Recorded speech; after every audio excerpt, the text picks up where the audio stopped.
How could a single mechanic's stupid little wire trick make the P-38 Lightning outturn, outclimb, and outfight the legendary Japanese Zero, an aircraft that had dominated the sky since 1941? On January 24, 1943, at Pagatapato airstrip on Guadalcanal, the men of the 339th Fighter Squadron, 347th Fighter Group, 13th Air Force prepared for yet another deadly day in the Pacific. The heat was suffocating. Humidity clung to every surface. And overhead, the sky shimmered with a growing threat of enemy fighters from Rabaul, just 560 miles away. The P-38 Lightning, with its twin-boom frame and four-cannon nose, was powerful, but not invincible. At low speeds, especially in tight turning fights, the Japanese A6M Zero could dance circles around it. P-38 pilots had died because of it. But on this day, everything was about to change. Because of one mechanic, one moment of frustration, and a single strand of wire that no rulebook ever allowed. Little did they know, what happened next would become legendary. The man at the center of this transformation was Technical Sergeant Harry D. McCracken, a ground crew chief assigned to the 339th. McCracken was known for two things: his near-obsessive attention to aircraft performance, and his willingness to bend rules if it kept pilots alive. Life on Guadalcanal in early 1943 was unforgiving. The airstrip was a scar carved into a steaming jungle, battered by monsoon rains and scorched by tropical sun. Aircraft suffered from corrosion, tropical fungus, and constant enemy raids. Yet the 339th Fighter Squadron was expected to intercept high-altitude Betty bombers, escort B-17s, and tangle with elite Japanese fighter units like the Tainan Air Group. But P-38 pilots had a problem, one they whispered about in frustration every night. The Zero could turn inside them. Every time, every altitude, every fight. Pilots like First Lieutenant Ken Sparks, Lieutenant Charles Bud White, and Captain Thomas J. Lynch had learned this the hard way. Many returned with bullet holes. Some didn't return at all. The P-38 was fast, deadly in a dive, a long-range predator. But in a slow-turning fight, the kind the Zero thrived on, it struggled. Mechanics heard the complaints every day. But McCracken listened differently. He knew the Lightning's Allison V-17 tin engines were capable of more. He knew pilots were losing precious seconds when throttles lagged. And he knew the complex dual-engine carburetor turbocharger system was sensitive, unresponsive, and prone to brief power drops. He believed he had an answer. A reckless workaround using a simple piece of wire. By early February 1943, American reconnaissance detected a sharp increase in Japanese aerial patrols leaving Kahili, Balhail, and Bin. Analysts predicted a renewed effort to crush Guadalcanal's air presence with coordinated Zero sweeps. The pilots of the 339th were flying 3 to 5 sorties a day. Exhaustion showed in their eyes, and each fight came dangerously close. As Lieutenant Sparks described, every time we got slow, the Zero was on us. It didn't matter what we tried. They could just pivot inside us like they were weightless. McCracken had heard enough. One humid afternoon, after yet another P-38 barely limped home, McCracken crawled under the engine cowling of plane hashtag 42-12655 with a roll of stainless steel safety wire. The Allison engines had a known combat power lag when the pilot suddenly jammed the throttles forward. The mechanical linkage needed a fraction of a second to respond. A fraction of a second that could mean life or death.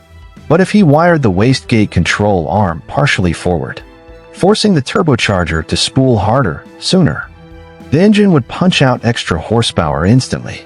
The manuals warned against it. It risked overboosting. It could blow cylinders. It could destroy the engine entirely. But McCracken wasn't thinking about engines. He was thinking about pilots. He twisted the wire tight, 7 inches, just enough tension to jumpstart the turbos, not enough to fry the engines. It was, by all technical definitions, a stupid idea, but he believed it would save lives. The next morning, Lieutenant Bud White climbed into his P-38, unaware McCracken had altered it. At 0740 hours, the engines fired, and White immediately sensed something different. Throttle response was sharper. The engines roared with new eagerness. The Lightning felt alive. Minutes later, White encountered 3 Zeros. He pulled into a hard climbing turn, normally a bad idea. But this time, the lightning didn't lag. It lunged. White later shouted after landing, "I don't know what you did, Mac, but don't you ever undo it." Word spread through the 339th like wildfire. Within 2 days, pilots requested the same modification. Within a week, nearly every P-38 on Guadalcanal had the wire trick. But something else was happening beyond pilot confidence. The Japanese were noticing a difference. By February 14, 1943, Signals Intelligence reported an inbound strike force from Rabaul, including aircraft from the 201st and 204th Kokutai. Estimates indicated 24 Zeros, 12 D-3A Val dive bombers, 9 G-4M Betty bombers. It was one of the largest raids since the Battle of the Santa Cruz Islands. The 339th scrambled. Engines screamed. The humid air vibrated.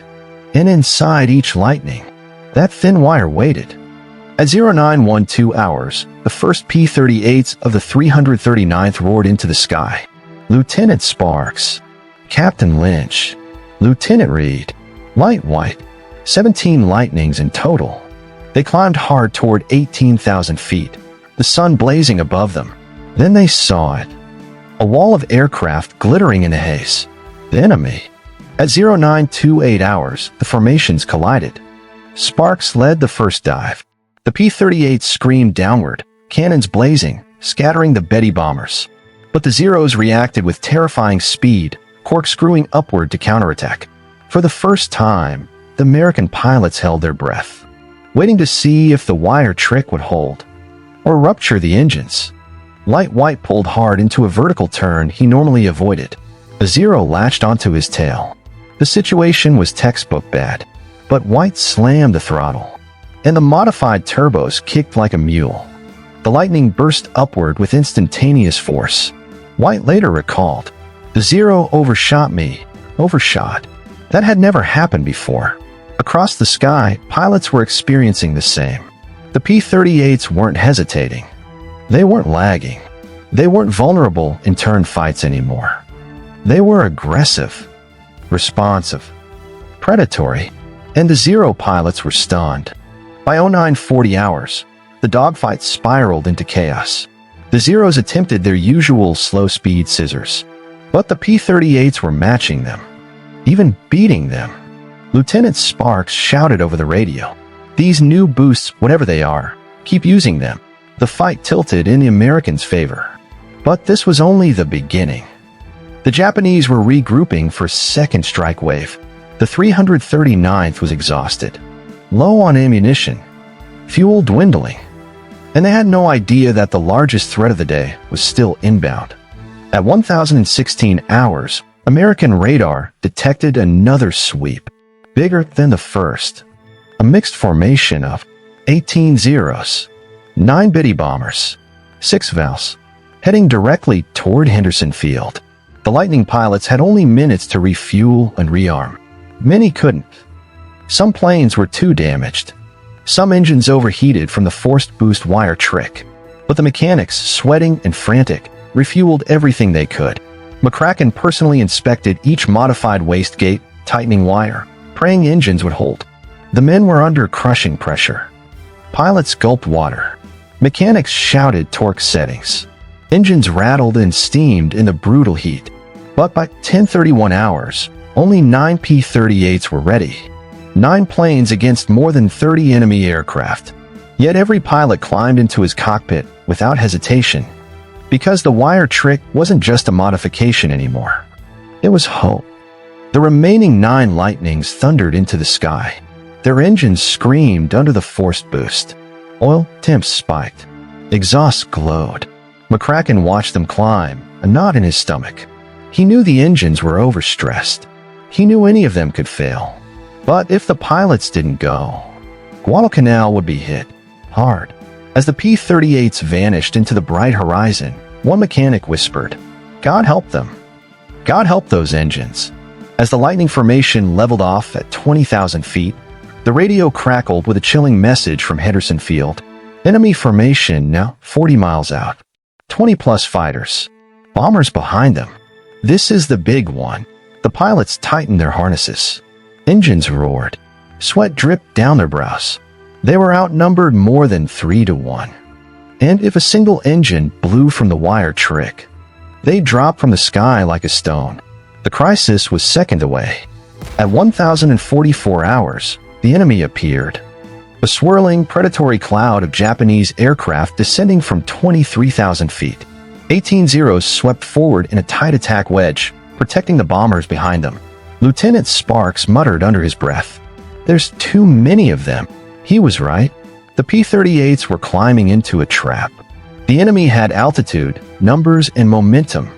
What the Americans had was 9 exhausted pilots and a row of engines held together by wire, faith, and desperation. The sky erupted. The Zeros struck first. A blistering avalanche of 20mm cannon shells screamed through the air. 2 Lightnings took hits immediately. Lieutenant Mason's right engine burst into flame. Lieutenant Harper's turbocharger was ripped open like paper. Both pilots rolled out of formation, limping away.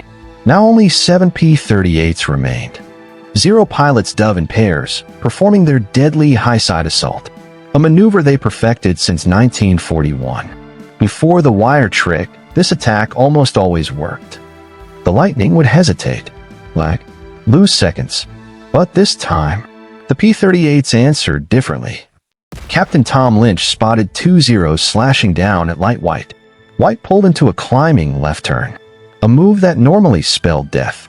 The Zero tried to follow, but the wire-boosted turbos kept the Lightning's power instantaneous. It climbed harder, faster. The Zero stalled. White didn't. He rolled over the top and fired a 2-second cannon burst. The Japanese fighter exploded in a fireball. White shouted, "This wire trick is saving our skins."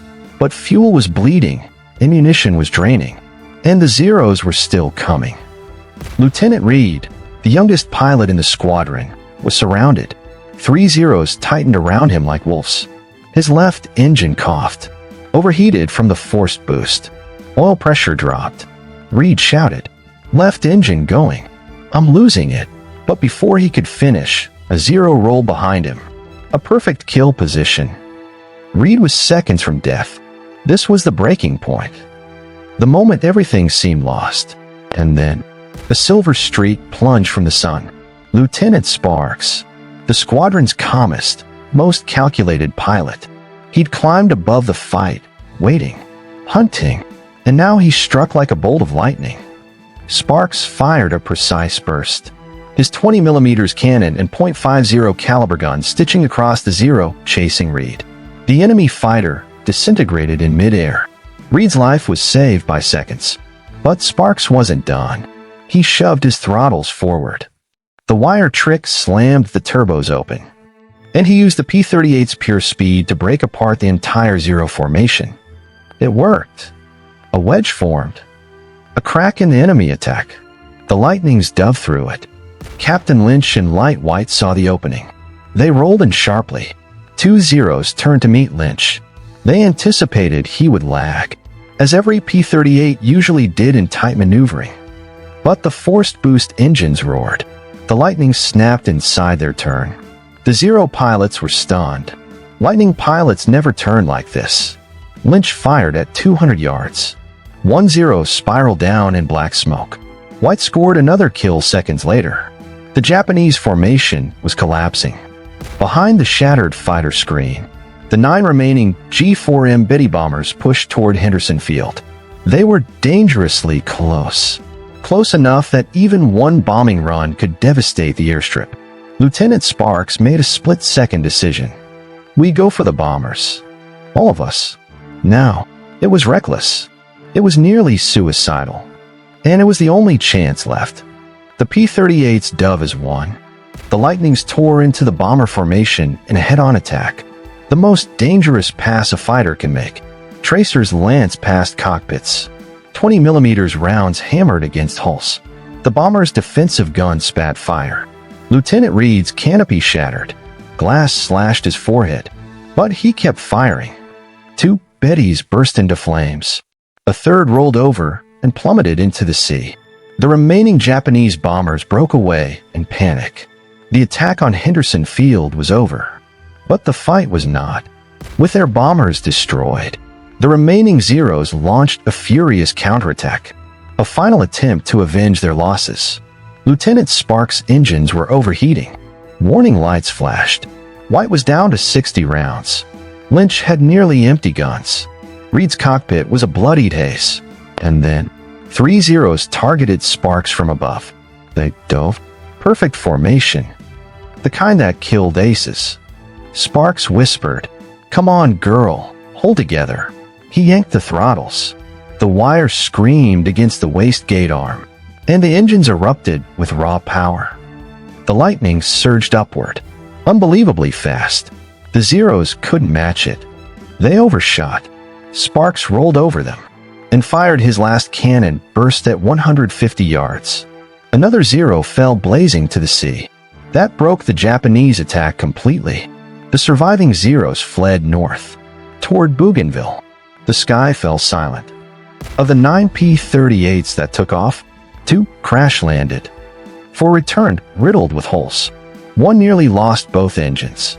All suffered overheating, but they had shot down. 11 Zeros confirmed, 3 probable. 4 Betty bombers. And most importantly, not a single Japanese bomb reached Henderson Field. Mechanics ran toward the returning aircraft. McCracken counted each lightning, jaw clenched, heart racing. When Lieutenant Sparks rolled to a stop and shut down his failing engines, he climbed out, walked straight to McCracken, and simply said, "Your stupid wires saved all of us." McCracken didn't smile. He just nodded, wiping sweat and oil from his face. The forced boost wire trick spread quietly through the squadron, then to other P-38 groups across the South Pacific. Pilots swore by it. Combat reports showed immediate improvements in throttle responsiveness, initial climb rate, acceleration out of tight turns, low-speed maneuvering. It wasn't in any manual. It wasn't approved by Allison engineers. And officially, it never existed. But pilots lived because of it. The 339th Fighter Squadron's battle on February 14, 1943, became one of the first major engagements where the P-38 proved it could outmaneuver the Zero under the right conditions, thanks to one mechanic's illegal modification. McCracken received no medal, no citation, no commendation. But pilots later said he saved more American lives than any medal could express. Years after the war, veterans of the 339th gathered at reunions. They spoke of courage, of loss, of the hell of Guadalcanal. But when the story of the wire trick surfaced, pilots always said the same thing. We owed our lives to our ground crews. They weren't in the sky with us, but they fought the war just as hard. The P-38 Lightning went on to become one of the most successful American fighters of the Pacific War. Its long range, heavy firepower, and now thanks to a mechanic's ingenuity, its ability to challenge the Zero in maneuvering fights made it a legend. Those who flew it never forgot the men who kept them in air. This was just one of countless untold stories from the Second World War. Subscribe to Historic War Records as we continue bringing these forgotten chapters of history back to life.